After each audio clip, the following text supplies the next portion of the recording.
warning at the start of the podcast. This week's episode, we discuss some things that other listeners may find quite distressing.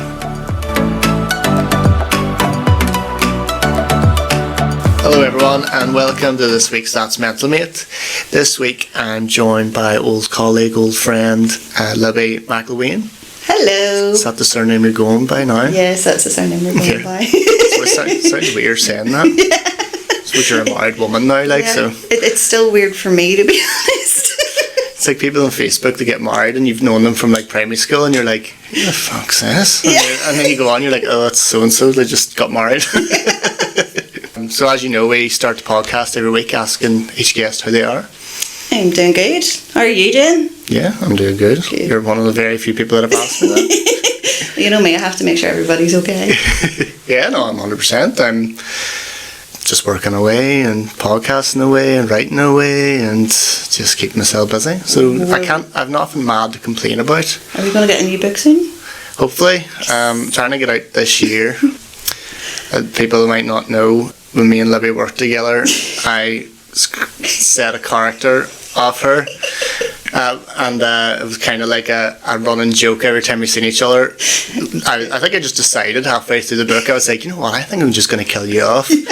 And you just kept going, am I dead yet? Am I dead yet? Am I dead yet? And then when it was finished and you bought it and you were reading it, I was like, are you dead yet? Are you dead yet? Oh, it was brilliant. Good times. Yeah. And that wasn't even the one that based on the job that we were doing. No, that was just a random one. I think you probably empathised me with that one as well. Oh, big time, yeah. Like reading through it and like near enough every situation, I was like, yeah, I remember that happening, or oh, that's like that time that happened. It was just, says it all. Yeah, there was a lot of Vietnam flashbacks, to be honest. Yeah, PTSD. As much as people say, or as much as I say it was therapeutic. I think if I went back and read it now, I'd be like, fuck, damn it, dastard, like dastard and monthly. So yeah, I'm grand. Do you want to say how you are at the moment? I'm actually doing really, really good at the minute. Obviously, like being on a mental health podcast, I should probably outright say it, I do have depression and anxiety, so I tend to kind of go in like waves, as I would refer to them. Sometimes I'm up, sometimes I'm down, whatever. But particularly this past year, I have accomplished things, I've achieved things that at the minute have me like on this massive high where I'm like, I can't believe I have done that, and I am realising my own strength because of it as well. So at the minute I'm doing really, really, really good. Yeah, so. Again, I'm sure we'll get to that at some point.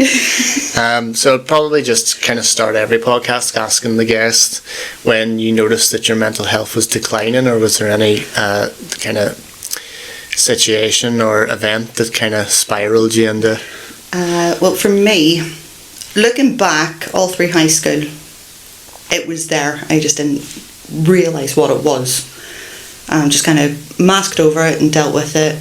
And especially once I got to university, by that point I was the party girl. I was always up for a drink, and no one really kind of caught on that I was just purely I didn't even catch on really that I was masking for the fact that I was really struggling. And then I got into a relationship. It was a very short relationship, but it was very intense. And when that ended, I was sitting there. I had failed my first year of university. I had no job. I was living with my parents. I wasn't in a relationship, and I just felt like this massive, massive failure. And all of a sudden these thoughts started creeping in of, you know, you're worthless, you're a leech on your family. And before I knew it, it was everybody's going to be better off without you. And it took me quite a while to kind of catch on and go, I can't keep letting this voice win like this, you know. But I mean, I remember the day I decided to fight. I have always said, because God bless her soul, my mum will probably listen to this, and I have always promised her that I would never tell her how close I came, so I won't go into details. But I do remember looking around my bedroom, and by that point I had quite literally been living in my own filth for about 2 months because I didn't have the strength to do anything. I didn't have the strength to clean. I didn't have the strength to do anything other than lie in bed and listen to this voice in my head telling me how god-awful a person I was. And I remember thinking, my mum doesn't deserve to have to come in and clean this up after me. So I was like, okay, I'll get everything cleaned up. I was like, I'll stick my music on because that always makes everything go faster. And over the years I have now discovered music has very much been my salvation, to be honest.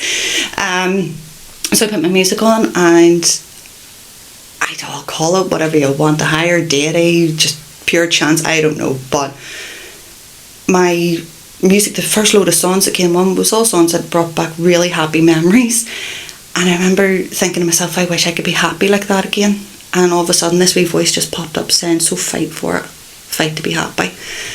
To this day, I've always said, I can't tell you how long I stood there for. I do know I stood with like wood polish and a duster in my hand, and I can still see exactly what I was looking at. I was looking at like my music system sitting on my bedside table. But I don't know how long I stood there for, and all of a sudden I got this thought of, do you want your future nieces or nephews to think that Auntie Libby's a gravestone? And I got this image in my head of my sister with this child. I always remember picturing a pink coat as well, and I remember thinking, I can't do that, I can't. So I pretty much immediately then got a hold of the doctor and was like, I need to speak to someone, I'm not okay, I need help. And I always refer to that as my spark, is the day that I found that little spark, something worth fighting for and worth going for. And it is honestly the best thing that I have ever done. It's not always easy.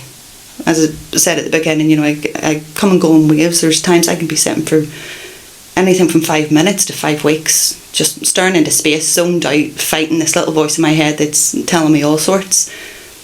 But then I get these absolutely amazing moments that make me go, thank God I didn't do it. Thank God I'm still here and I'm able to experience this. So I would say definitely 2011, that was the year it all started going downhill right after that. But then since then it has started to thankfully go back up again. And how was your experience? You said that you wanted to go and speak to a doctor. How was that experience? Was it a good experience? Was it negative? Did it take a while to kind of kick off? Or? Do you know what? I have had both good and negative experiences when it comes to the doctor. So the doctor that I went to see, I had been going to see for a couple of months about another kind of problem, another health issue. And I would have went in, we would have had a bit of a laugh, a bit of a joke. And I remember going in that day and saying to him, I'm not okay. I am suicidal. And I remember his face just falling. And it gave me, that wee quiz that they give you, like, how many days do you feel like this and blah, blah, blah. And he said to me, okay, you are majorly suicidal. This is what we're going to do. We're going to get you on these antidepressants. We're going to help you. If they aren't working, phone up right away. He was really supportive. He was very much on the ball and he was absolutely fantastic with it. But I remember then going for a check-in maybe about a year or so later, and the doctor that I would normally see was on holiday. So they said, is it okay for you to see like the temporary doctor that's in kind of cover? And I was like, yeah, that's not a problem. And when I went in and said, what, it's a check-in, just need to get my antidepressants. And in all honesty, I can't remember the full conversation, but I do remember him saying to me, what do you want me to do for you? I can't win the lottery for you to get you money. I can't get you a job. You need to go and figure this out yourself. And in that moment, I remember just feeling pure anger, which I think is what kept me kind of level in a lot of ways, because it meant that I was able to go out to reception and say, I need another appointment, and I need an appointment with a doctor who's going to give me my antidepressants, not tell me that they can't help me. So he refused to give them to you? He had refused to give me my antidepressants, and one glance at his screen would have told him that I very much needed them. But surely if you were going to go out and look for a job, you would need them antidepressants to help you do that.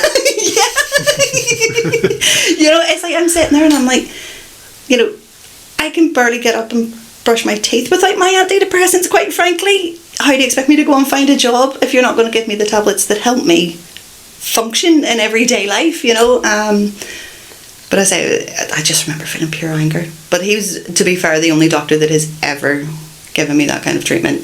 Any other doctor that I have said, look, these tablets aren't working, or, you know, even at times where I've kind of been a bit stubborn and went, I don't want to take these anymore, and I've said, look, I want to try weaning myself off them. They have been supportive, but they have also reiterated, if this doesn't work, phone us up, we'll get them bounced back up, we'll sort it out, we'll make sure that you're okay. And they have made sure I'm okay. It's just that one doctor. And have you tried different ones? Have some worked? Have some kind of... I have, yeah. Well, the two really that I've only ever tried was citalopram was the first one that I was put on, and that made me a million times worse. Absolutely a million times worse. And then I went on to sertraline. Now, my sertraline dosage will kind of bounce up and down more than anything. That I don't come off it, but the dosage will go up and down at times. So it's one, well, as you know, like a lot of people at some point or another have come and said to me, because I've been so open with my mental health, a lot of people come and say to me, look, I'm not okay, can I talk to you and stuff? And the subject of the tablets always does come up, and I have always said the same thing. I'm like, look, they're not going to kick in overnight. You're not going to wake up tomorrow and go, oh, it's rainbows and butterflies and everything's wonderful. It'd be magical if that could happen, wouldn't it? I was like, but there will come a point within about 2 weeks, and there's one word that I look out for people to tell me of how they're feeling. I'm not going to say it because I don't want to give the answer away. And if they say pretty much anything other than that, it's a red flag to me. I'm going, no, your tablets aren't working. And I'll say to them, look, if you feel like you need your tablets changed, get them changed. If you feel like it's just a case of upping the dosage, get it changed. Phone the doctor and hound them if you have to, because it's more important that you get what's right for you than what maybe works for only a handful of people. So yeah. Yeah, well, that's for the amount of different tablets that there are. It's really good that it just took you on your second try, because I know I've had people on here that have went through dozens. Yeah, I've known people as well. Yeah, like I've known people that could near enough give you a grocery list of all the different tablets that they've tried. God bless them. I know I was on them when after I got attacked. About a year after I was attacked, I was obviously still having flashbacks and trouble sleeping, that kind of thing, and I didn't want them, and I still, to this day, I remember when I was a teenager being like, oh, I need antidepressants, this is the cure for everything, and really at that age, you should, well, I'm not saying you shouldn't, but I'm glad I didn't, because I could have just thought this is the only way to move forward.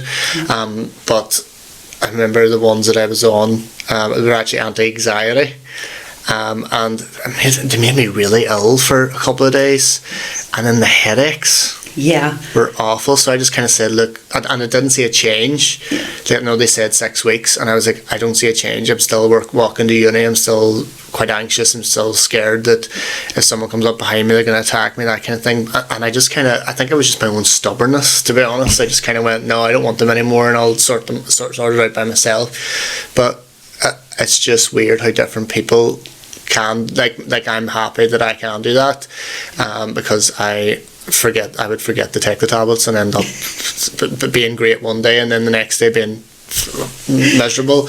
But it's just weird how different people react to different things, and how different tablets react to different people, isn't it? Yeah, it's incredible, and it's one that as well, just you saying about the side effects will kind of warn people. It'll be like you're going to get all sorts of side effects, especially if they're talking to me about sertraline, because I've been on them for so long and I know all the different side effects. And I'm sitting there going, you're going to get dizzy, you're going to get headaches, you're going to feel like this, that and the other, but push through it because it is worth it. And I do know a lot of people that have kind of went, I can't keep waking up feeling sick like this, or there's just that one kind of tipping point. But again, I have always said, if that goes on for more than maybe 2 or 3 weeks, it's probably time to speak to the doctor and say, look, I don't think these are quite right for me, because at the end of the day, you don't want to spend the rest of your time feeling like that either. It's just your hormones kind of settling, which can make you feel all these different kind of side effects. So if that hasn't settled, it's time to speak to a doctor. Yeah. And are you still on them now? I am. Yeah? And have you been on the same kind since you... Same kind since, I would say, early 2012. 2012? So, oh my goodness, that's 12 years? You can tell we're English we're English students, not maths students, can't we? Brad, did you just see the grey hair grow in there? Because I felt it. So that was when you were just out of university or in university life. How's your adult years been? Do you feel like your antidepressants has massively helped, or do you still feel like you said, did you have these ups and downs? I mean, I still have the ups and downs, and I think just the way that I go through everything, I'm always going to have ups and downs. But one thing that I have learned that I really continually reiterated to myself is, this isn't going to last. Just push through it. You can get through it. And when I feel like I need to lean on somebody for support, I will. Over the years, that somebody, the main somebody, kind of tends to change. It would have been, the likes of my mum or my sister or a friend or whatever. But since meeting my husband, it's very much been him, and God bless his soul, he's able to just catch on right away. He can see the signs, and eventually he'll kind of sit me down and go, right, let's talk this out, let's sort it out, let's deal with it.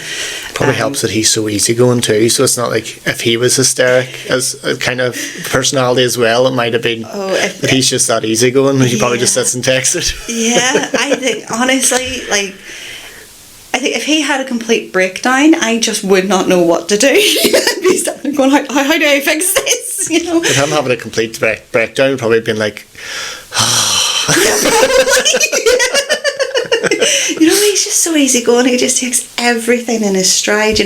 I mean, he does have mental health problems as well, and I think that has helped both of us quite a lot because, well, in our house we call it feeling pathetic. If we're having a day where you just get those days where you're just down, you don't know what's wrong, you don't know why.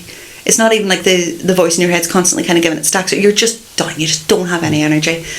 And we'll kind of be sitting there and he'll just go, you feeling pathetic? Yeah. Do you want to talk about it? No. Why? Because I don't know what's wrong. That's why. But that's such a big thing too, though, because people do just think that there is something wrong, and probably I shouldn't really be speaking about this, but I'm sure therapists would probably say that I'm talking shit and there is something. But sometimes you do just want to sit and just feel sorry for yourself for a few hours and then go, right, get up and let's go for this. One song, I will talk about these guys forever, I swear. It's a band called I Prevail. They are from Detroit. I absolutely love them, and I highly recommend anybody with mental health issues definitely listen to their Trauma album.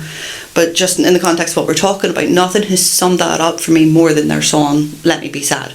And I remember the first time I heard that song and I actually started crying, and like I said to my husband, I was like, they have managed to put that feeling into words that I never could have, and I could never understand why I was just sitting there feeling, I don't even have the word to describe it, to be honest with you. All these words come in, numb, down, whatever.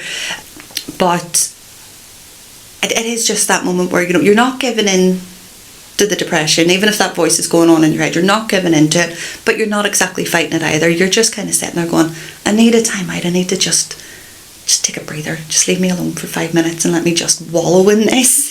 And then I will get up and start fighting it again, But I mean, it is incredible because there's bits like that with depression, as you say, that people don't talk about, and then whenever it happens to someone and they don't know what's going on, and they can be quite confused, and they'll think maybe that there's something even more wrong with them that there isn't. It's just, this is a totally natural thing to happen when you're going through depression. And I remember as well, when I was first feeling depression, I remember at times thinking, like that voice in my head saying, you don't even deserve to feel like this. Your life has been brilliant. You've never had anything traumatic happen to you. You have a roof over your head. There's, no reason for you to feel like this. And it took me a long time to realise depression does not discriminate against anybody. It doesn't care what you've been through or not been through. It doesn't care what colour your eyes are or any of that nonsense.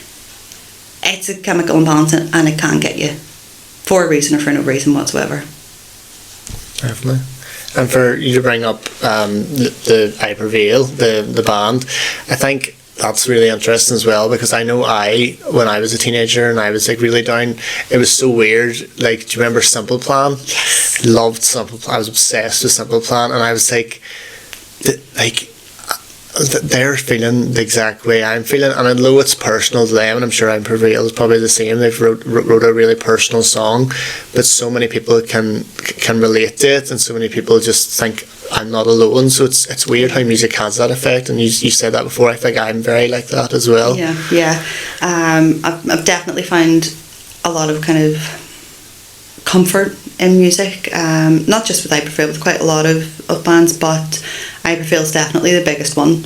And it's not the first time where my husband has kind of caught on that I'm just having a bit of a bad day or whatever, and he's like, do you want your earphones in? He just knows full well I'm going to sit there and going to listen to Hyperfield on full blast and kind of remind myself that you're not alone in this. There are literally millions of people that are going through this as well.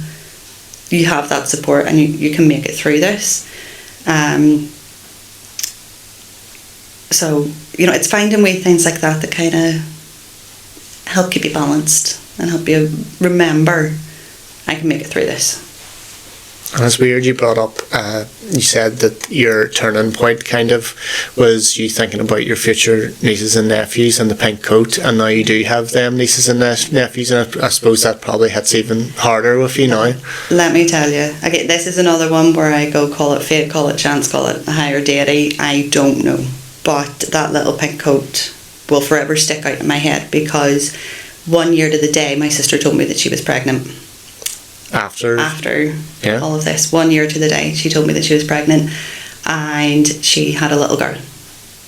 And to this day, I have to be honest with you, I do go, I think that was her telling me that she was on her way and she wanted to meet me. So I now have 4 nieces. My sister has 2 daughters. My sister-in-law has 2 daughters, and I love those girls beyond anything. And they have been one of the biggest things when that voice starts. They have been one of the biggest things that I've went, no, I'm very much sticking around for them. I'm sticking around for the memories that I have with them and for the experiences that we are going to have together.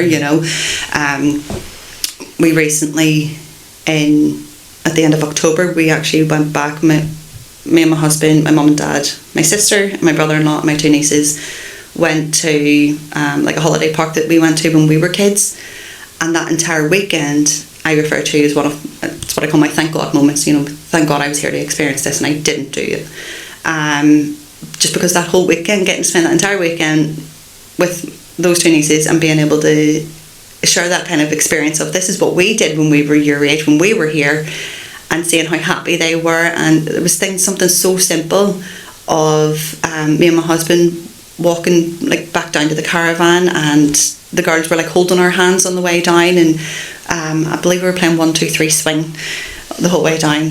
Believe me, our backs suffered for that the next day, but would not change it for the world, because even things like that, something so simple, but it, as I said, it can really mean a lot. It can make you go, this is what I stick around for.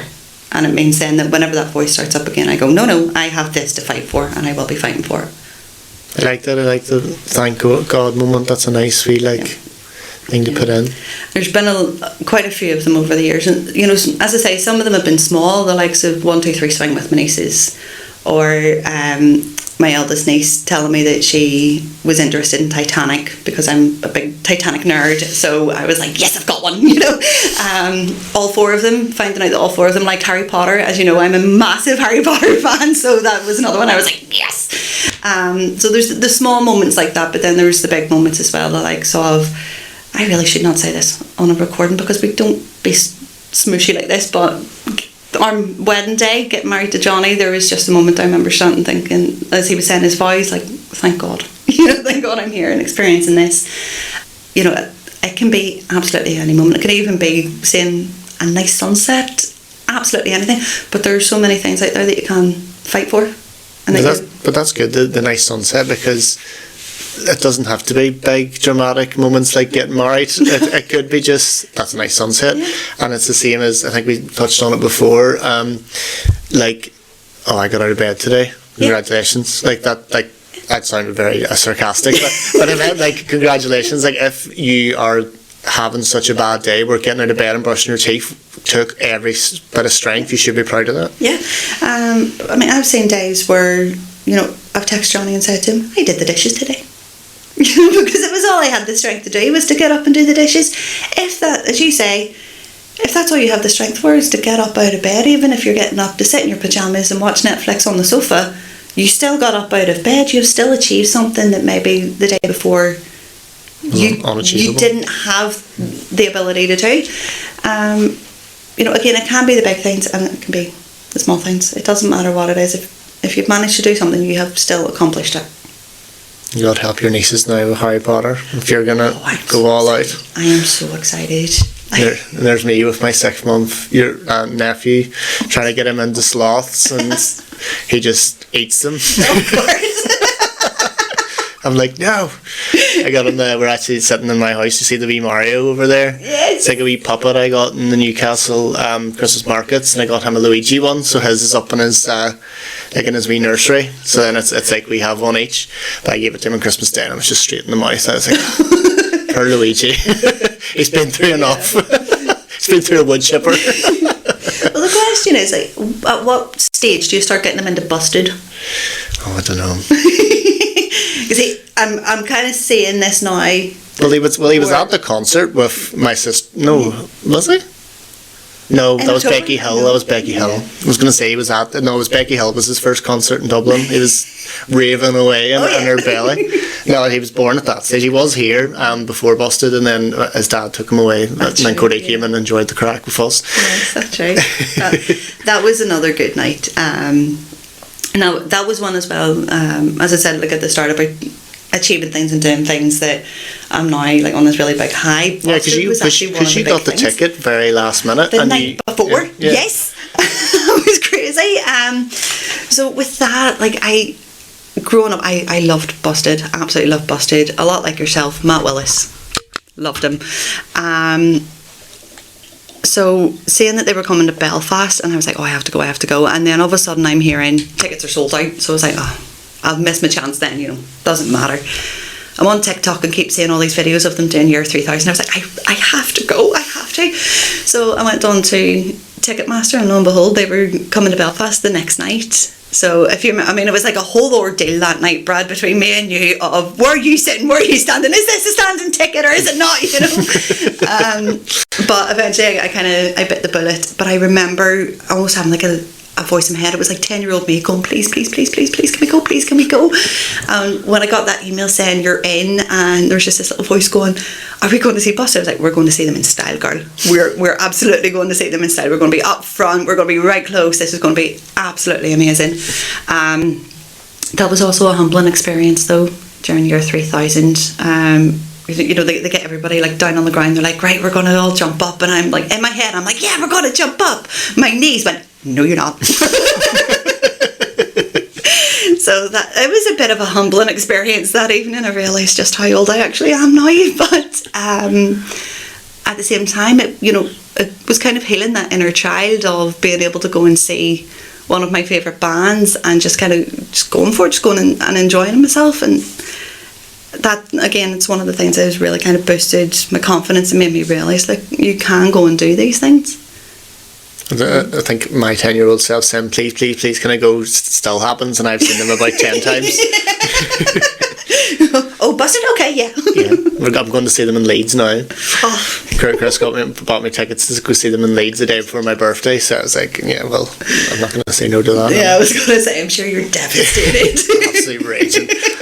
Talking about Matt Willis, I talk about him on the podcast a few times, not actually in that capacity, but he does his own kind of mental health things. But I actually love his solo stuff, and there's it's probably one of my favourite songs. It's called "What's the Point," and I think I love it so much that it's a B-side, so not a lot of people know it, so it's not ripped the whole out of, but it's got one of my favourite lyrics in it, and it's kind of soppy, but it's kind of tied into what we were talking about music, and it's I know that we were kicking off, I know that things were getting tough, but you said you'd always be there for me, and I need you today. And I always just be every time I hear that, it's just 12-year-old me, why don't you love me? Can me into situations, that's fine. That was my big as well simple plan. But then whenever I was like, when you're like too cool, you're like, oh, I can't be. Recently, in private, I was like, yeah, busted. But then in school, I was like, yeah, simple plan. Which wasn't even cool then either. Which is considered a tiny bit more cooler than busted because they just broke up. I was a bit, in private in high school, I was emo in private in high school, and it was very much in private, and it was all because if people know, they're going to make fun of me. And I dealt with bullying and everything in primary school and stuff. I did deal with a bit of bullying in high school, so I didn't want more ammo being given to people to be able to bully me and to kind of harass me or anything.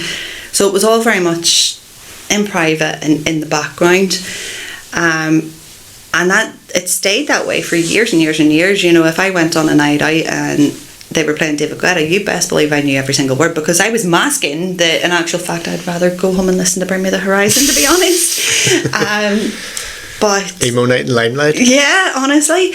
But then, as I say, when I met Johnny, and he has very much accepted me, warts and all. It's not his type of music, but he's like, look, I put my headphones in, you put your headphones in, everybody's happy. So that's been a really big thing as well. I would say probably the last maybe 2 years or so of kind of finally accepting, this is who I am, this is what I like, this is what I don't like, and I can put that out into the world. And if people don't like it, it doesn't matter. The only person at this point, the only people at this point that I care whether or not they like me is my family. So why am I worrying about what music I listen to? And as I say, I've found so much comfort, and it has really helped me, going back over and listening to all those lyrics again, and realising and feeling really understood, realising, okay, it's absolutely acceptable, especially when you're now getting the likes of emo nights, which I did get a bit of a fright. I went to an emo night with a good friend of ours, and I was standing in the queue outside, and someone said that they had seen... You're talking about Nadine. Yeah. Shout out Nadine. I love her so much. I love my Nadine, I really do. But she must be devastated that... we're not going to talk about that, Brett. I know what you're going to say. We're not going to talk about it. Oh, okay. Wait, well, we have to bring it up now, because it sounds even... the people are probably thinking something really awful happened, but it was really just... maybe she'd mention it. You made six are breaking up. People were thinking, jeez, what happened? What's going on? Yeah, no, me and her were we were texting each other, and we were like, this cannot be happening. And in context, you're going, okay, we're sitting here on a mental health podcast talking about mental health and all these awful things that may or may not be happening to people in the world, and me and her are freaking out because you made six. I still think I know 4 songs. Liquid Confidence. It actually came on, the way we were here drinking one night, and I was on, I was just about to say on the YouTube, I'm my fucking, my grey hairs are showing up now. On YouTube, but the way if you don't put anything on YouTube for a while, it just starts written suggested. And I was in the kitchen, and all I heard was this proper screamo, and I was like, what the fuck's this? And I, not what the fuck's this, I would listen to that, but I just I don't know this particular song, and I came in and I was like, I don't even know what they look like. And I put on the pause, and I was like, you mate, that was fucking Nadine. I was like, it probably thinks I like this now because of Nadine. No, well, there's some good songs. I wouldn't have it on YouTube whenever I'm doing the dishes. Oh, I wish. Yeah. Do you know, I do have to do a quick shout out to Nadine. I love her so much. I really do. She's another person that, in all honesty, I would be lost without. She has been absolutely incredible, and I know I can text her at any time of the day or night, and hopefully she knows she can text me any time of the day or night. I need to talk about this. I need to rant and rave because this is really annoying me and it's getting me down. But yeah, I love you so much, baby. And it's funny how back then, if your MP3 was on shuffle, with the USB on the wee cup. Stop it. If someone was listening to your MP3 and they were like, do you have Simple Plan? Are you busted? No, that must be my brother's. I don't know how that ended up there. Whereas now I'd be like, yeah, tune. And they just kind of look at you and you go, what? Yeah. you just don't give less of a fuck when you grow up, don't you? Yeah, oh, you really do. And you very much learn, you know, to just, as I say, putting everything into perspective and everything into context. You know, I mean, the people that would have made fun of me in high school for liking Bring Me the Horizon, I don't speak to a single one of them now, so why, you know, and I look back on it and go, why did you curse so much if they liked what music you liked, you know?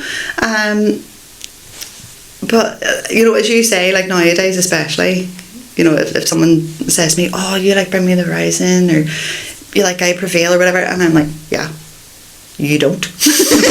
You know, have you heard them? I'm sorry. Listen to the lyrics, please.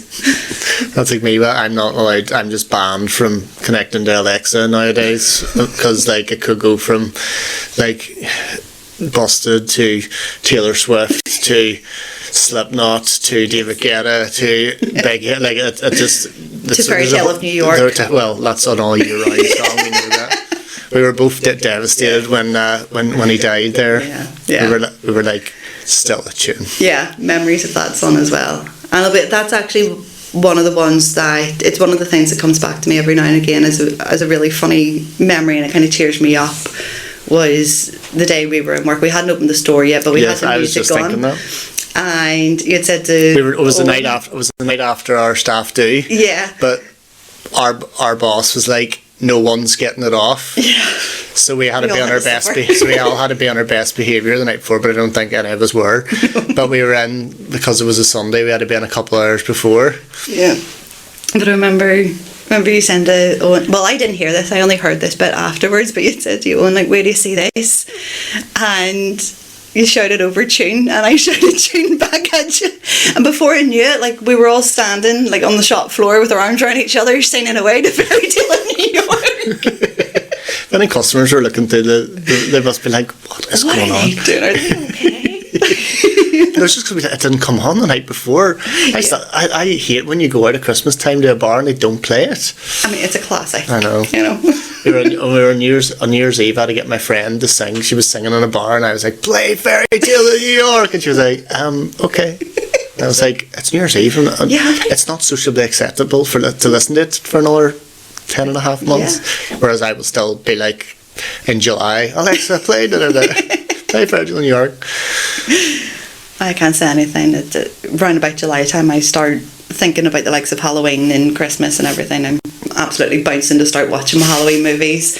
And it's one thing that I've kind of caught on is, like, what harm am I doing? If I want to watch a Christmas movie in July, I'm going to watch a Christmas movie in July. I'm not harming anybody. And it's something that's going to raise those serotonin levels a little bit more. So I'm going to go ahead and do it, you know. Whatever you do to help yourself feel better. Absolutely, you know. Suppose we should probably maybe talk about meeting, because I think maybe you're the only person. Are you the only person? I'm getting Glenn on soon, so you're the only person I can actually speak to about. Well, I had my not episode like a mental episode, but my podcast episode before Christmas there, and kind of talked about working in retail, and we mentioned it a wee bit. Are you a lot happier now that you got out as well? Oh, 1,000,000 times happier. Yeah. Like, beyond 1,000,000 times happier. That's definitely something that has salvaged quite a lot of my mental health, to be honest. Because you know it yourself, you know, you'll be standing on the till and you don't know what you're going to get from the next person that comes up to you. You don't know if you're going to get them being friendly or if they're going to be an absolute horror to you. And you know yourself, the amount of arguments that you would have, and you're standing there going, I can't do anything about this. I'm literally just trying to do my job, and someone's screaming in your face. Or, I don't know if it's ever happened to you, having products thrown at you because you won't take them back because it's company policy, you can't take them back, you're not allowed to take them back, and someone throws something at you. So I got the phone snapped in front of me, remember? That's the right. Guy he came up and said, my mum's phone's broke, and I said, is it O2? And he goes, yeah, and I said, yeah, O2's down at the moment. And he goes, so can you not return my phone? And I was like, no, it's not broke. If you give it a few hours, it'll be grand. And then he just put half of it on the table, another half off, and slammed his fist down and just snapped it in half. And I was like, you could have just waited like 3 hours, and O2 would have been back up and running, and you would have been okay. So stuff like that, you're just like, yeah, they take it so personally. Yeah, I mean, I always remember the day that I realised, I'm absolutely done and I've had enough. And I had spent 45 minutes trying to find any way at all that I could refund this woman for a scooter. It cost her, I think, £13. And I'm talking, I'd looked on her system everywhere I could look. I had looked on CCTV, just something to prove that she had bought this scooter in our store. And there was nothing. She had no receipt. She hadn't paid by card. There was... Essentially, I got to a point where I was at a brick wall and I couldn't do anything. And I remember her saying to me, "You're a manager, you can sort this." And ordinarily in that situation, I would have been very polite about it. But instead, what came out of my mouth was, if I could do something, I'd have done it and not spent 45 minutes fucking arguing with you. Get out. And I realised in that moment, I'm done. I can't continue having these arguments with people. I can't continue being made to feel, lesser of a being because I'm not doing what other people want me to do. Yeah. I think I just gave up on customers a long time ago, even before I quit. Like, the people that we used to get, like, they just spoke to you like you were dirt on their shoe. And I think the only thing that was really kind of keeping me going was, at that time, the manager, a Canadian fella, and he was so lovely, and you met him, you worked with him. He was the nicest fella ever. Shout out if you're listening. I can't really say names in case we get sued, but he was the nicest fella. And then whenever he left, someone else took over that I was like, sure, and although the supermarket managers were awful, I was like, right, well, mine, I don't really have to listen to them. I can listen to my line manager. And once the line manager just crossed the line, that's when I just went, nope. And like I've said it on my own podcast, like that was the best thing I ever done. I think about 98% of my problems went out the window because I was having trouble sleeping. I was having trouble sleeping because I was worried about going in the next day. I was worrying about work because you were thinking, who am I going to get today? And I have to worry about getting this off or getting this and listening to this. And then, what happens if I have to request? I'm trying to do it discreetly. Like people saying you didn't meet these kind of targets, and inwardly I'm like, I don't give a fuck. When really you have to be like, right, how do I say that without getting fired? How do I professionally say this? I was the same. I've seen times where I would wake up first thing in the morning and I would just feel sick to my stomach, absolutely dreading going into work. And then there was a colleague that was actually making my life very, very, very difficult as well. And the moment that I well and truly absolutely snapped was the moment that my manager, rather than actually addressing the situation with this colleague who had been problematic many, many, many times. With different people, there were quite a few people had actually up and quit, and when they were leaving, when we were doing I've just dropped my phone. When they were doing an exit interview, they would say to us, "I'm leaving because of this person." So he was well aware that this person was a problem. And then when I began to say, look, this person's causing me a problem, and he then said to me, well, he had a conversation with me, basically twisted it into, you are the problem, Libbi. And I kind of went, okay. And I remember getting off the phone with him, and I phoned Johnny and said to him, I'm handing my notice in. And I explained why. And it's kind of testament to how bad it was, because Johnny normally in that situation would talk me down, calm me down, say, sleep on, etc. And straight away he went, okay, hand your notice in. And so I phoned my line manager back and said to him, I'm quitting. And how did he take that? He tried to convince me to stay. I was like, no, it's not happening. I'm going. I'm up and leaving. It's so funny now looking back at how many people you know that have left. Like people I thought would have been there for the rest of their lives, and I'm just like, but then they're not working with us anymore, Brad, so that might have been a factor. That was the only thing that kept me going. There's almost people like yourself and people like Owen and Nadine and I think if the people were horrible as well. Like there was maybe one or two bad eggs where you were just like, I want to bang my head or your head against the wall. But like if because the majority were so nice and you got on with them so well, that's the only reason that I could stick it so long. Yeah.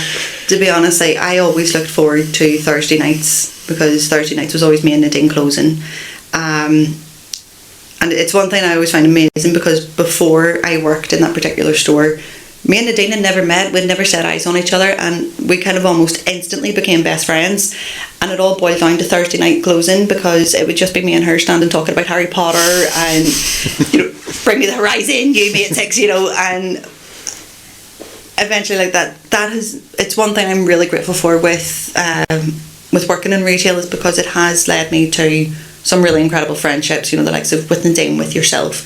And I do love it then when there's those nights where we all get together, we'll come on, we'll all have a wee night out, we'll have a wee drink or whatever, and it's like we haven't missed a step, we haven't missed a beat. Yeah.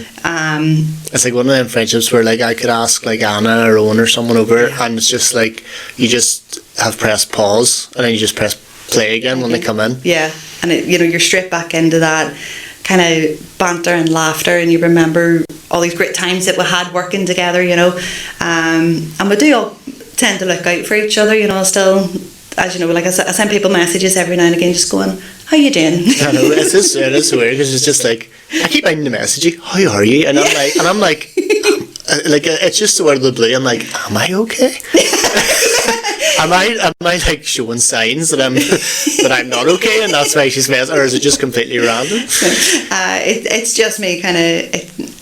As I say, a lot of people over the years, because I've been open and honest with my mental health, they'll come and spoken to me and told me that they're not doing okay. So I like to kind of do a wee check-in every now and again when life isn't getting on top of me. I remember to check in. That sounds so bad. But I'll just kind of send a message to everybody going, just checking, are you okay? And it's giving everybody that opportunity to kind of go, well, actually, no, I'm not. And I'll go, okay, cup of tea, deep breath, let's talk. Let's get this out in the air and see what we can do to fix it. That is really nice though, because some people might not want to feel like they're annoying you or feel like they're annoying anyone, and they might not even, I don't mean this to sound rude, but they might not think, oh, I'm feeling bad, let's talk to Libbi. Oh, of course. Like they wouldn't pick you out of a lineup, if you know what I mean, but you go being, or you approaching them could open that door that they thought, oh, maybe I could talk to Libbi about this. I mean, again, a good friend of mine, when she was first diagnosed with depression, and someone else she'd said to someone else in work about it, and they went, you need to talk to Libbi. And when she was reiterating the story to me, she admitted that her words were, but I don't want to burden her. And that's that's the most said phrase of everyone that says that. That's always the same thing. I don't want to burden people. I don't want them. They have enough going on in their lives. They don't need my crap along with it. And I remember when she told me this, and I just looked her dead in the eye and I went, okay, if that little voice tells you that you're burdening me, I want you to remember this moment and know that you will never be burdening me. You pick up the phone. No ifs, no buts, no maybes. There was another friend of mine that attempted to take his life. Thankfully, it did not work. And the first day that I saw him after that, I gave him a big hug, and I didn't even mince my words. I just went, don't you ever do that again. You pick up the phone. You phone me straight away. And he said the same thing. I didn't want to burden you. And I practically screamed in his face with things like this, burden me, come and talk to me. It's the one thing that I have always said to people, just talk to anybody, absolutely anybody. If you feel like you don't have anyone to talk to, I'm opening this up, right? Not a problem. Message me. I don't care if I know you or not. I will sit and have those conversations with you. I am more than happy to do it, because if it means one more person is able to open up and get the help that they need, I'm absolutely all for it. Go for it. It's what people say is all the time, isn't it, too, that I'd rather sit up late and talk to you about your problems rather than attend your funeral, isn't it? Absolutely. It's like Bad Omens. There's one of their songs, and the lyrics are, if you need a place to hang your head, a shoulder's better than a noose. Yeah. And I don't think you can put it any more simply than that. It is absolutely true. Lean on whoever you need to lean on, because I can guarantee you they would much rather sit and make sure you're okay, as you say, Brad, than go to your funeral. And I've been on that side of it. I have friends and family that have committed suicide, and funerals are never easy, no matter what the reason for them are. They're never easy. But if it's for someone that's committed suicide, there's just something that much worse about them. And especially if you have mental health problems yourself, because all you can think is, why didn't they come and talk to me? We could have possibly resolved this before it got to this point. And we, as you know, we end the episode every week. So if anyone's listening to this and they feel like they can resonate with what you're saying, and a lot of the things they feel like they're going through themselves, what advice would you give them that you do that makes you feel better? Take a deep breath, get yourself a cup of tea, and talk. Talk to somebody, talk to anybody. And as I previously said, like, you can message me, it's not a problem. Whether I know you or not, we can talk it out, we can sort it out. But talking is 100% the best thing you can do. And sometimes that stranger is the easiest person to talk to. Yeah. Because some people say, like, oh, I don't want to speak to a stranger, I'd rather talk to my mum or my sister or my friend. I found it easier just not knowing my therapist. Yeah. I just kind of came out and said it, and I thought, oh, he's going to react funny to this, and he just kind of, like, well, he didn't even flinch at what I was saying. Yeah. And not like, I just think I found it easier because he was a stranger. Yeah, I think, as you say, everybody's different, and who they feel most comfortable talking to can vary from person to person. For me personally, talking about mental health, I always prefer the likes of this, just a normal kind of conversation over. I was never great with counselling, to be honest with you. I kind of hated just kind of sitting there constantly talking with this person just nodding their head at me, you know, and I'm like, I really don't like this.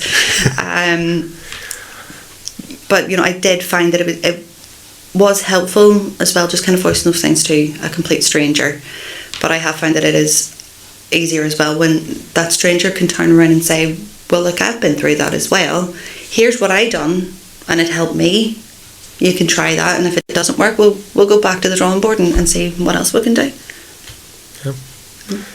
Well, thank you very much for coming on. It's been a pleasure. Yeah. Thanks. We got to know each other a wee bit more there. Yeah. We just laughed all the way through. Yeah. Laughed all the way through a mental health podcast, but it wouldn't be like this. I was just thinking, I was like, what's different, really? Well, thank you very much. Thank you for having me. It's been wonderful.